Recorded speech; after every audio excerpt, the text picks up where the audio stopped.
Começou nesta terça-feira em Niterói, no Rio de Janeiro, o julgamento de um dos acusados de assassinar a juíza Patrícia Acioli em agosto de 2011.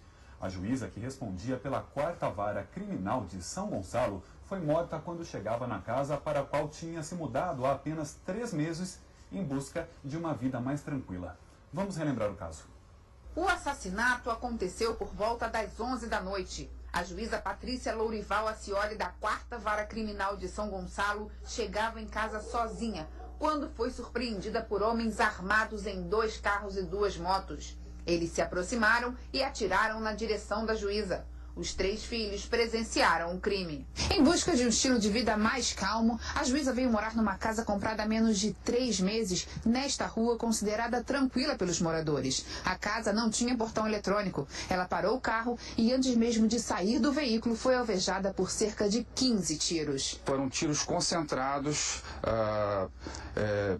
praticamente a queima-roupa, a curta distância. Com 40 anos de idade e 20 como juíza, Patrícia era conhecida por atuar contra grupos de extermínio e ser a única juíza a julgar casos de homicídios em São Gonçalo. As sentenças determinadas por ela ficaram famosas por serem sempre as mais altas permitidas em cada julgamento. Condenou gente ligada à máfia do óleo, máfia da van, milícia em São Gonçalo que estava crescendo absurdamente, policiais envolvidos com desvio, com corrupção, envolvimento com tráfico.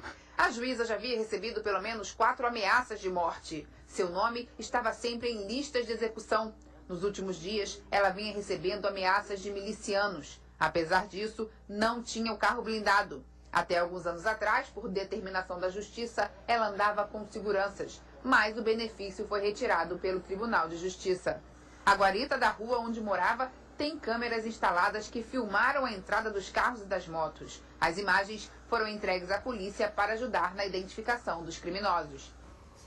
E essa reportagem que você acaba de ver é da noite do crime. Patrícia Acioli tinha 47 anos. O policial militar Sérgio Costa Júnior confessou participação no crime e será julgado separadamente dos outros 10 réus. Ele foi responsável por 18 dos 21 tiros que acertaram Patrícia. Segundo o Ministério Público, o cabo Sérgio dirigia a moto que levou o tenente Daniel Santos Benites para a emboscada. Ainda de acordo com a acusação, Benites teve a ideia e articulou o assassinato agindo sob ordens diretas do tenente-coronel Cláudio Oliveira, que é o ex-comandante do batalhão da Polícia Militar de São Gonçalo.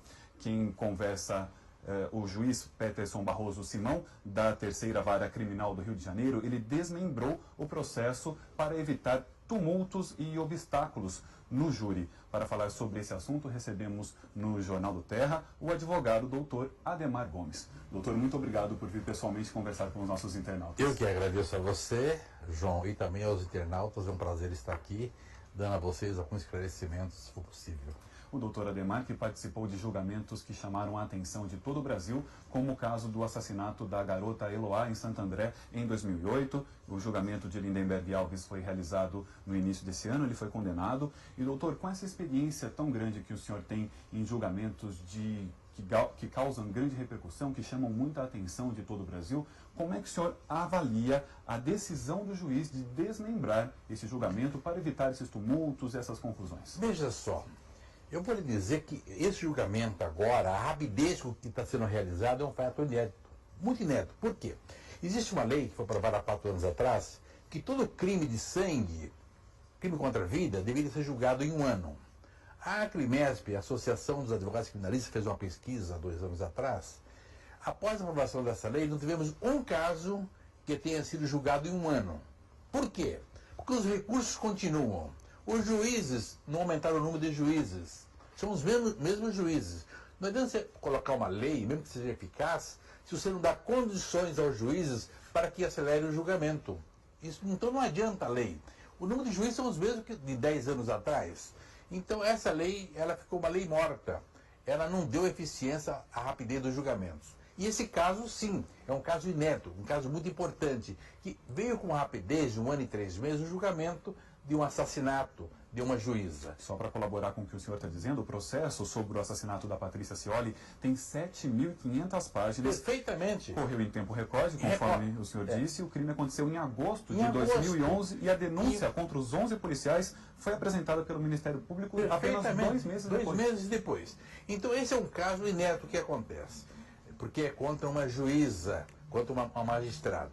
Então isso é importante para que a população não sente-se impune, né, dos assassinatos. Então a justiça está de parabéns, onde ela vai ser julgada agora, pela rapidez que está acontecendo esse julgamento. Outro fato importante do desmembramento. Isso é muito importante.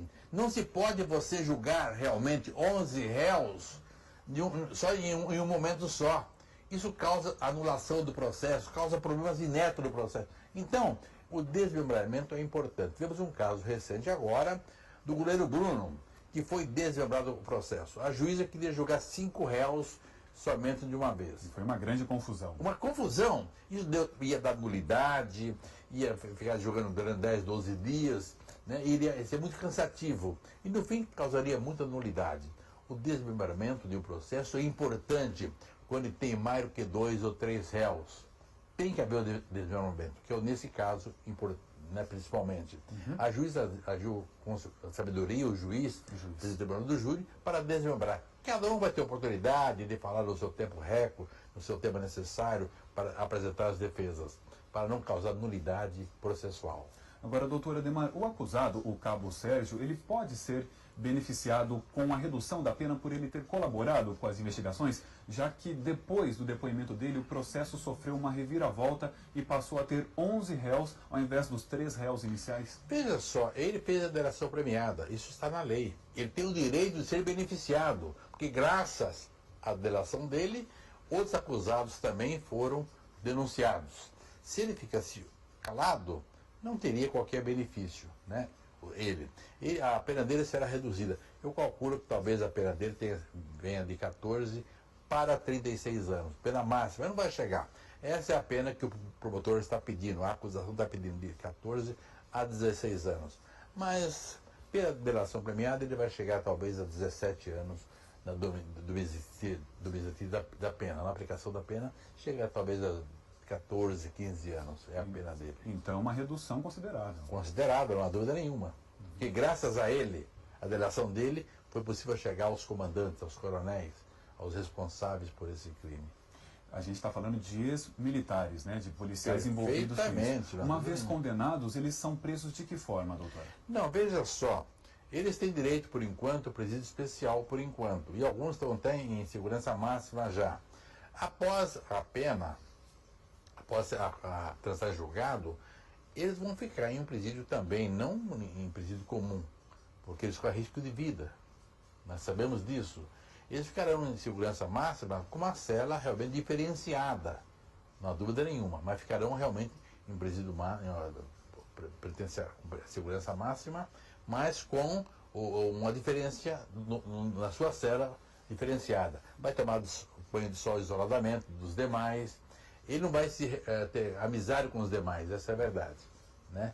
É uma cela especial que nós chamamos. Agora, o cabo Sérgio, ele é um réu, ele assumiu o crime, ele é um réu confesso, né? O promotor Leandro Navega, ele aposta que o júri aceite a acusação também de formação de quadrilha, além do homicídio triplamente qualificado. Isso, ele foi denunciado por formação de quadrilha. Além do homicídio triplamente qualificado, ele também foi denunciado, entendeu? Por quadrilha. Ele vai responder por quadrilha também. Se os jurados aceitarem a culpa por formação de quadrilha, a pena ela sofre um impacto grande, doutor? Não, é coisa mínima, mais 3 anos por formação de quadrilha, né? Que ele vai responder mais 3 anos. Mas a pena dele vai chegar a 18 anos, que eu calculo. Se ele for condenado por formação de quadrilha, abre-se um precedente para o julgamento dos outros 10 réus? Todos os demais já estão enquadrados na formação de quadrilha, porque houve a formação da quadrilha, houve a quadrilha, não há dúvida nenhuma. Quando é isso, não se pode descartar mais, porque é mais de um acusado. Então, porque não tem por que não falar que não houve a quadrilha. A quadrilha já está caracterizada. Eles não conseguem, em hipótese alguma, descaracterizar a quadrilha. A promotoria vai comprovar vai isso, comprovar, já está comprovado, é mais de um acusado.